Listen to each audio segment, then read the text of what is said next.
I'm here to ask a few questions of the central government on behalf of my party, the All India Trinamool Congress. विदेश में TMC सांसद ने भारत की रखी लाज, मगर भारत लौटते ही सरकार से लेकर सुप्रीम कोर्ट तक से किए ऐसे तीखे सवाल।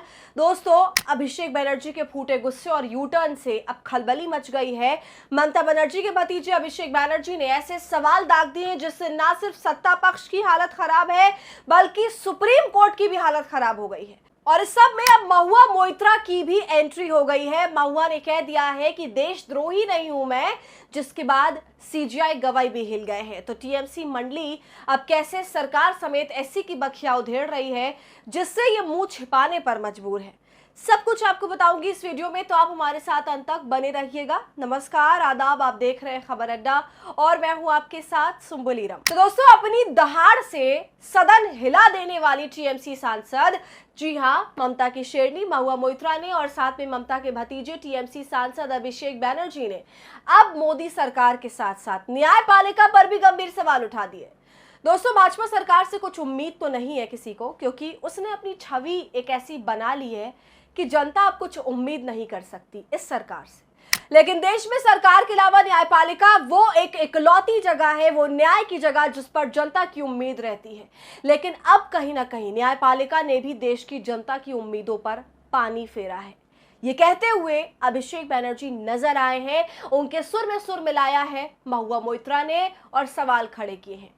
उन सवालों को सुनना दोस्तों आपके लिए बहुत जरूरी है, क्योंकि वो तमाम सवाल हाल में हुए देश में जितने भी घटनाएं हैं उसकी सच्चाई सामने रखते हैं और ये बताते हैं कि जितना ये सरकार सब कुछ साफ साफ दिखाने की कोशिश कर रही है, वैसा असल में है नहीं।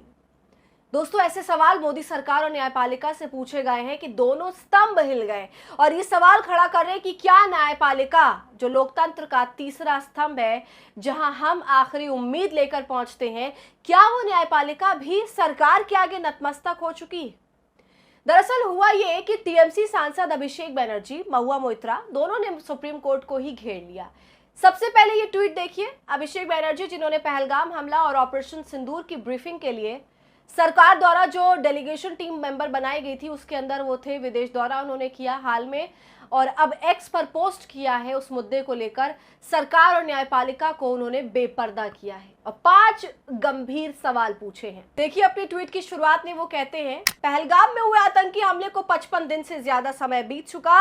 ये चिंता की बात है कि हमारे लोकतंत्र में ना तो मुख्य धारा की मीडिया, ना विपक्ष के अन्य नेता, ना ही न्यायपालिका ने इस मामले में सरकार से अहम सवाल पूछे। उन्होंने अपने सवाल भी पोस्ट किए दोस्तों। इसके बाद वो सीमा में सेंध और 26 लोगों की मौत पर सवाल करते हैं, ये कहते हुए कि 4 आतंकवादी सीमा पार करके कैसे घुस आए और उन्होंने हमला कर 26 निर्दोष लोगों की जान ले ली। राष्ट्रीय सुरक्षा में इतनी बड़ी चूक के लिए कौन जिम्मेदार है, इसका जवाब क्यों नहीं दिया जा रहा? इसके बाद अभिषेक बनर्जी और भी ज्यादा गंभीर सवाल खड़े करते हैं और पूछते हैं कि एक तरफ तो खुफिया तंत्र की नाकामी हुई है, दूसरी तरफ आप आईबी प्रमुख को एक्सटेंशन दे रहे हैं, यानी कि आईबी इंटेलिजेंस ब्यूरो को कहा जाता है। देखिए दोस्तों, साफ लिखा है, अगर ये हमला खुफिया तंत्र की विफलता थी तो हमले के सिर्फ 1 महीने बाद ही खुफिया ब्यूरो आईबी के प्रमुख का कार्यकाल 1 साल के लिए क्यों बढ़ाया गया? उन्हें जवाबदेह ठहराने के बजाय इनाम क्यों दिया गया? इसके पीछे क्या मजबूरी है? अगर सरकार पेगासस जासूसी सॉफ्टवेयर का इस्तेमाल विपक्षी नेताओं, जिनमें मैं भी शामिल हूं, पत्रकारों और जज के खिलाफ कर सकती है, तो आतंकी नेटवर्क और संदिग्धों के खिलाफ इसका इस्तेमाल क्यों नहीं करती? तो देख सकते हैं आप कितना बड़ा और वाजिब सवाल पूछा है अभिषेक बनर्जी ने। ऐसे सवालों से हमला तो हमारी मीडिया को करना चाहिए था, मगर धिक्कार है, साथ ही अफसोस भी है।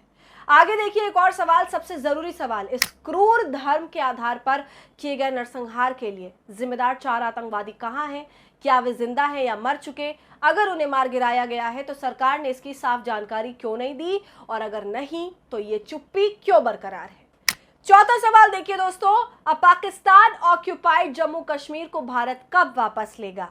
अमेरिकी राष्ट्रपति ने दावा किया कि उन्होंने व्यापार के वादों के साथ भारत को युद्ध विराम के लिए मनाया था।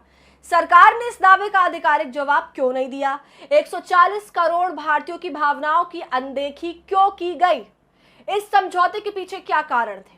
5वां सवाल देखिए, पहलगाम हमले के बाद भारत ने 33 देशों से संपर्क किया। पिछले एक महीने में इनमें से कितने देशों ने भारत का खुलकर समर्थन किया?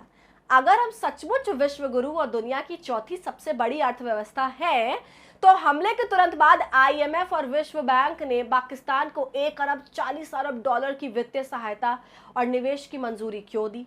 बार बार सीमा पार आतंकवाद में शामिल एक देश न केवल वैश्विक जांच से बच गया, बल्कि उसे इनाम भी मिला।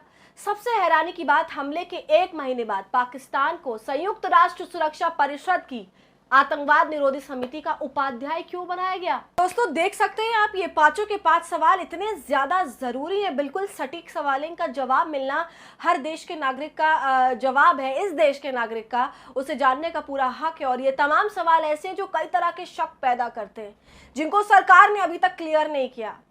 दोस्तों अभिषेक बनर्जी के इस पूरे ट्वीट को रीट्वीट करते हुए महुआ मोइत्रा ने भी सवाल किया है और लिखा, भारत सरकार से ऐसे सवाल पूछना जिनका जवाब दिया जाना जरूरी है, ना तो देशभक्ति और ना ही तुच्छ राजनीति।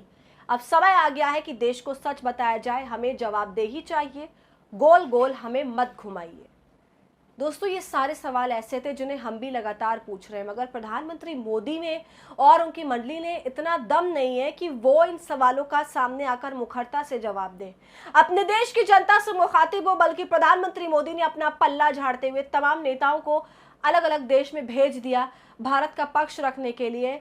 और अब आप देख सकते हैं कि वो भी कुछ खास काम नहीं आया। तमाम डेलीगेशंस की विदेश यात्रा भी एक तरह से फ्लॉप रही। तो आपका इस पूरे वीडियो पर क्या कहना है? अभिषेक बनर्जी ने जो सारे सवाल उठाए, आप उनसे कितना इत्तेफाक रखते हैं? हमें अपनी राय कमेंट कर जरूर बताइए। वीडियो पसंद आई हो तो इसे लाइक और शेयर करें। खबर अड्डा को यूट्यूब पर सब्सक्राइब कर लें।